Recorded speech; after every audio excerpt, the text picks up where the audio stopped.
اللہ سے ڈرنے والے یہی اللہ والوں کی جماعت ہے۔ اور جب یہ اللہ سے ڈر گئے، اللہ کا خوف ان کے دل میں ہے، اور جب انہوں نے اللہ کی عبادت و بندگی کی تو رب نے پھر ان کو وہ مقام و مرتبہ عطا فرما دیا، وہ مقام و مرتبہ عطا فرما دیا کہ اللہ نے ان کی دعاؤں میں بھی وہ اثر رکھ دیا کہ اگر کسی اور کے لیے دعا بھی کر دے تو اللہ ان کی دعا کے صدقے اس کا بھی بیڑا پار فرما دیتا۔ ان کی نگاہ میں وہ طاقت کہ اگر جس پر نگاہ ڈال دیں تو قسمت بدل دی جاتی ہے۔ نگاہ کا حال یہ، جس پر نگاہ ڈال دیں قسمت بدل جاتی ہے۔ آج ذرا دیکھیں میرے غوث کی شان ملحظہ فرمائے، سرکار غوث اعظم کی نگاہ کہ آپ اگر نگاہ ڈال دیں تو کیا سے کیا بندے کو مل جاتا، کیسے کیا انسان ہو جاتا ہے۔ میرے غوث اعظم کے رب نے وہ کمال و خوبی کا مالک بنایا، اور بنائے بھی کیوں نہ یار، جو 40 سال تک عشاء کے وضو سے فجر کی نماز پڑھ لے، جو 15 سال تک ایک ٹانگ پر کھڑے ہو کر پورا قرآن رات کو پڑھ لے، جو بھوکا پیاسا رہنا برداشت کر لے مگر رب کی بارگاہ میں اپنا سجدہ چھوڑنا برداشت نہیں کرے، جو دین تعلیم حاصل کرنے کے لیے ماں کو تنہا اکیلا چھوڑنے کے لیے تیار ہو جائے مگر حدیث سیکھنے کے لیے جو ارادہ تھا وہ ارادہ اپنا ختم نہ کرے، ایک ملک چھوڑ کر دوسرے ملک میں صرف نبی کی حدیث، نبی کی شریعت سیکھنے کے لیے، تعلیم حاصل کرنے کے لیے ماں کو چھوڑا اکیلا دوسرے ملک چلے جاتے ہو، جو رب کی اتنی عبادت و بندگی کرتے ہو، تو کیوں نہ رب ان کی نگاہوں میں وہ کمال و خوبی پیدا فرمائے گا، وہ کمال و خوبی پیدا فرمائے گا۔ ایسا کمال و خوبی میرے غوث کی چوکھٹ پر ایک انسان ہے، ایک انسان میرے غوث کی چوکھٹ پر ہے،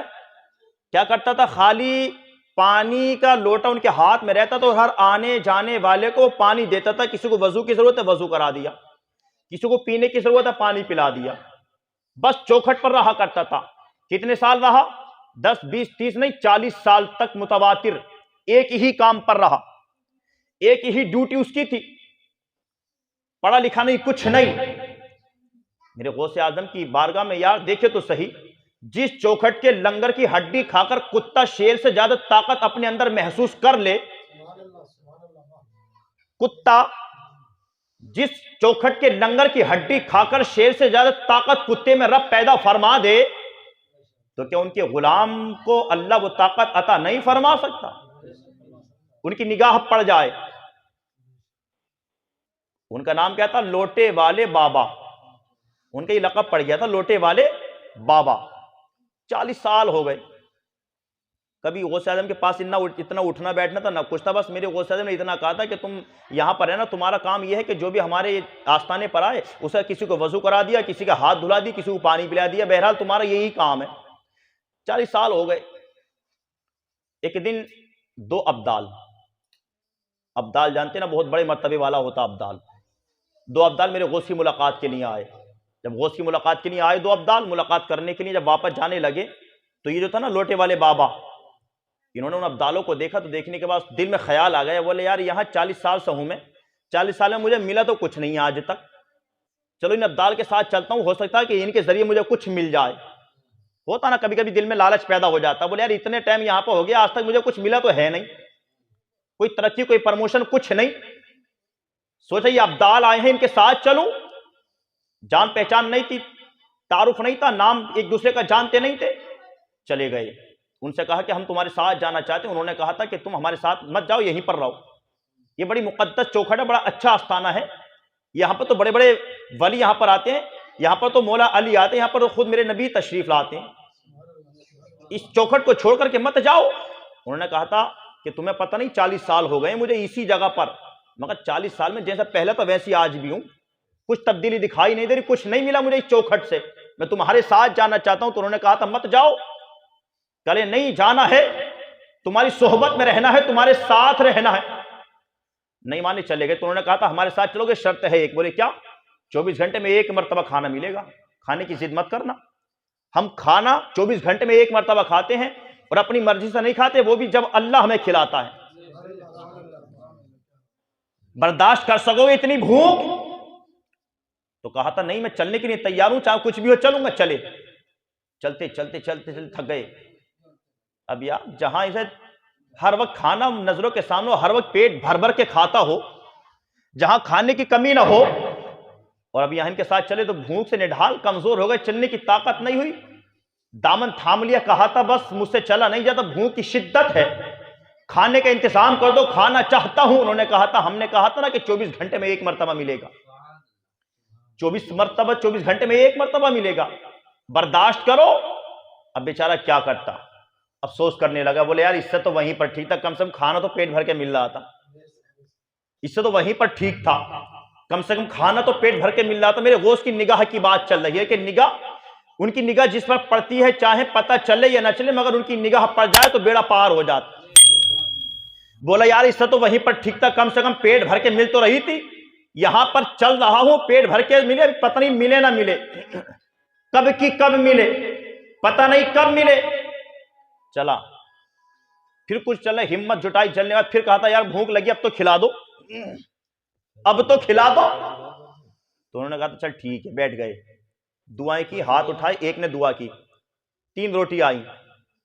ایک نے دعا کی، جنت سے خوان آیا، 3 روٹی آئیں، 3 پیالی آئیں، تینوں نے کھایا۔ اب بیچارہ اتنا بڑا بھوکا، اتنا چلا پھر، ایک روٹی میں کیا ہوتا اس میں، ایک روٹی میں کیا ہوتا؟ اس نے کہا تھا وہی، بولے دیکھ شکایت مت کرنا، پہلے طے شدہ ہو چکا تھا معاملہ، اب کچھ کہہ بھی نہیں سکتا تھا، کیونکہ جیت بھی تو خود نے کی تھی،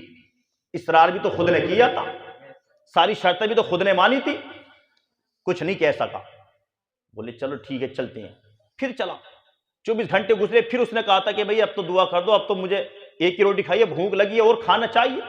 دوسرے نے جو دعا کی، پھر 3 روٹی آئی، 3 پیالی آئیں، تینوں نے ایک ایک کھا لی، تینوں نے ایک ایک کھا لی، پھر چلے، اگلے 24 گھنٹے گزرے، پھر اس نے کہا تھا مجھے بھوک لگی ہے، تو ان دونوں نے کہا تھا کہ ہمارے دونوں کے نمبر پورے ہو چکے ہیں، اب تمہارا نمبر ہے۔ ہاں ہمارے نمبر پورے ہو چکے ہیں، اب تمہارا نمبر ہے، دعا تم کرو۔ اتنا جو سنا، پیروں کے نیچے سے زمین نکل گئی۔ بولے یار میں تو کچھ جانتا بھی نہیں، کچھ آتا بھی نہیں، میں تو خالی پانی تو پلاتا تھا وہاں پر، پڑھا لکھا میں نہیں، عبادت گزار اتنا میں نہیں، میں تو ولی بھی نہیں ہوں، تو ابدال ہیں، اور ابدال کی دعا تو قبول ہوتی ہے، میں تو ولی بھی نہیں ہوں۔ تعجب میں پڑ گیا، کہا تھا سرکار میں تو کسی لائق نہیں۔ تب انہوں نے کہا تھا کہ یہ جو بات ہے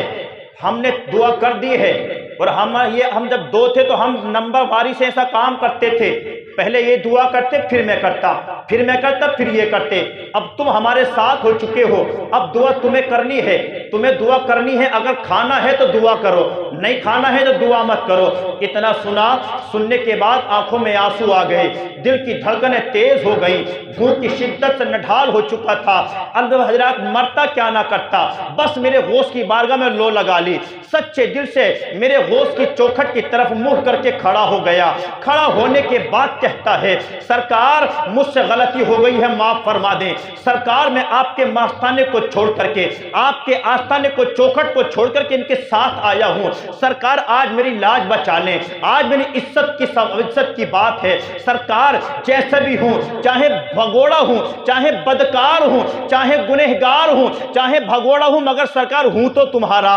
سرکار ہوں تو تمہارا، میری لاج رکھ لیں۔ اتنا اس نے کہا تھا، اپنے ہاتھوں کو اٹھایا تھا، ہاتھوں کو اٹھانے کے بعد جب اس نے دعا کی تھی تو جو کہ ان کی دعا سے ابدال نے دعا مانگی، 3 پیالی 3 روٹی آئی تھی، دوسرے ابدال نے دعا مانگی، 3 پیالی 3 روٹی آئی تھی، لیکن پروردگار کی عزت و جلال کی قسم، جب اس میرے سرکار کے نوکر نے، جب اس لوٹے والے بابا نے ہاتھوں کو اٹھا کر میرے غوث کے نام سے رب کی بارگاہ میں جب دعا کی تھی تو 3 پیالی 3 روٹی نہیں آئی تھی، بلکہ اللہ نے تینوں کو 3 روٹی 3 پیالی عطا فرما دی۔ جب 3 پیالی 3 روٹی ان ابدال نے دیکھی، دیکھنے کے بعد ان ابدال نے کہا تھا او انسان تو کہتا تھا کہ مجھے کچھ نہیں آتا، تو کہتا تھا کہ میں تو پڑھا لکھا نہیں ہوں، تو کہتا تھا میں اتنا عبادت گزار نہیں ہوں، تو کہتا تھا میری دعا میں وہ اثر نہیں ہے، لیکن یہ تو بتا، ہم دعا کرتے تھے، ایک روٹی ملتی تھی، اس نے دعا کی، ایک روٹی ملی، جب تو نے دعا کی ہے تو ایک روٹی نہیں بلکہ 3 روٹیاں عطا کی گئی ہیں۔ بتا دعا تیری زیادہ اثر والی ہے یا ہماری زیادہ اثر والی ہے؟ ہماری دعا اثر والی ہوتی تو ہمیں ایک روٹی نہیں ملتی، ہماری دعا تھی تو ایک روٹی ملی، تو نے دعا مانگی 3 روٹی ملی، بتا تو صحیح تو نے یہ کیسے کر دکھایا ہے؟ تب اس انسان نے کہا تھا، لوٹے والے بابا نے کہا تھا، او ابدالو میں اپنی دعا کا راز بعد میں بتاؤں گا، پہلے تم اپنی دعا کا راز بتاؤ کہ جب تم دعا مانگتے تھے تو کس کے نام سے مانگتے تھے، کس کے وسیلے سے مانگتے تھے، کس کے سہارے سے مانگتے تھے؟ تب ان ابدال نے کہا تھا، او انسان جب ہم دعا مانگتے تھے تو ہم اپنی دعا میں کہتے تھے، او پروردگار عالم تو اس کے صدقے ہمیں عطا فرما دے جو غوث اعظم کی چوکھٹ پر لوٹا لے کر مہمانوں کی مہمان نوازی کرتا ہے۔ او پروردگار جب ہم دعا مانگتے تھے تو اپنی دعا میں ہم اس کا وسیلہ دیتے تھے، اس کا واسطہ دیتے تھے۔ او پروردگار اس کے صدقے تو جو میرے غوث کی چوکھٹ پر میرے غوث کے مہمانوں کی عزت کرتا ہے، میرے غوث کی چوکھٹ پر آئے ہوئے مہمانوں کے ہاتھ دھلاتا ہے، پانی پلاتا ہے، وضو کراتا ہے۔ جب اس لوٹے والے بابا نے اتنا سننے کے بعد آنکھوں میں آنسو آ گئے، میرے سرکار کی طرف لو لگا کر کہتا ہے، واہ میرے غوث، واہ میرے عبدالقادر، واہ میرے پیر، مجھے اتنا نواز دیا ہے، اتنا نواز دیا ہے، اپنی چوکھٹ پر بٹھا کر تو نے مجھے وہ عطا فرما دیا کہ میرا واسطہ دے کر ابدال دعا مانگتے ہو تو مجھے کہنے دو کہ جب میرے غوث اپنی چوکھٹ پر بٹھا کر یہ مقام عطا فرما دیتے ہو، ان کی چوکھٹ پر بیٹھنے والے، پانی پلانے والے، وضو کروانے والے کی طاقت کا حال یہ ہے تو اس آستانے کے مالک غوث اعظم کی شان کا حال کیا ہوگا؟ جب ان کی چوکھٹ پر بیٹھنے والے ایک نوکر کا، ان کی چوکھٹ پر بیٹھنے والے لوگوں کو پانی پلانے والے کی عظمت کا حال یہ ہے، سمجھ گیا اپنا مرتبہ، بولے او ہو میں تو بہت بڑی غلطی کر رہا تھا، میں تو سمجھ رہا تھا کہ 40 سال سے فری میں پانی پلا، میں تو 40 سال سے فری میں پانی پلا، مجھے کچھ نہیں ملا، اتنا بڑا مقام مجھے مل گیا خالی پانی پلانے، اس چوکھٹ پر بیٹھنے سے اتنا بڑا مقام مجھے مل گیا کہ ابدال جس کے واسطے سے دعا کر رہے ہوں، ابدال جس کا وسیلہ دے کر دعا کر رہے ہوں، سوچنے لگا واہ میرے غوث تیری چوکھٹ کا حال یہ ہے، تیری خانقاہ کے تیرے حجرے کی چوکھٹ کا حال یہ ہے تو تیری خانقاہ کا حال کیا ہوگا؟ واہ میرے غوث جب تیرے نوکروں کی شان یہ ہے، نوکروں کی شان یہ تو مالک کی شان کیا ہوگی کہ جب ان کے گدا بھر دے